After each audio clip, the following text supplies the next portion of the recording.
Switzerland मधील Davos येथे सुरू असलेल्या वर्ल्ड इकॉनॉमिक फोरम (WEF) मध्ये महाराष्ट्राने तब्बल 6,25,457 कोटींच्या करारावरती स्वाक्षरी केलेली आहे. पण या करारामध्ये 1 लाख नवीन रोजगारांच्या संधी उपलब्ध होणार आहे. पण तुम्ही कधी हा विचार केला आहे का की जगभरातील प्रमुख उद्योगपती, राजकीय नेते आणि संशोधक एकत्र येऊन आपल्या भविष्यासाठी काय विचार करतात? याचं उत्तर म्हणजे वर्ल्ड इकॉनॉमिक फोरम आहे. चला त्याचं महत्त्व आणि उद्दिष्ट समजून घेऊया. वर्ल्ड इकॉनॉमिक फोरम (WEF) म्हणजे काय? वर्ल्ड इकॉनॉमिक फोरम ही स्वित्झर्लंडच्या कॉलोनी कॅंटन ऑफ जेनेव्हा येथे स्थित एक आंतरराष्ट्रीय बिगर सरकारी संस्था आणि विचारमंच आहे. याची स्थापना 24 जानेवारी 1971 रोजी जर्मन अभियंता क्लॉस श्वाब यांनी केली. सुरुवातीला तिचे नाव युरोपियन मॅनेजमेंट फोरम असे होते आणि ही परिषद फक्त युरोपातील व्यावसायिक नेत्यांसाठी आयोजित केली जात होती.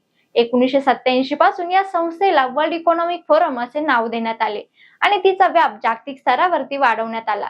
प्रत्येक वर्षी WEF च्या वार्षिक बैठकीचे आयोजन दावोस येथेच होते. WEF हे एक महत्त्वाचे जागतिक व्यासपीठ आहे. इथे विविध देशांचे नेते, उद्योजक, संशोधक आणि विचारवंत एकत्र येऊन महत्त्वाच्या जागतिक मुद्द्यांवरती चर्चा करतात.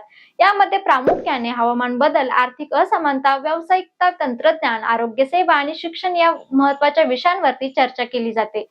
Committed to improving the state of the world अर्थात जगाची स्थिती सुधारण्यासाठी कटिबद्ध राहणे हा या फोरमचा मुख्य उद्देश आहे.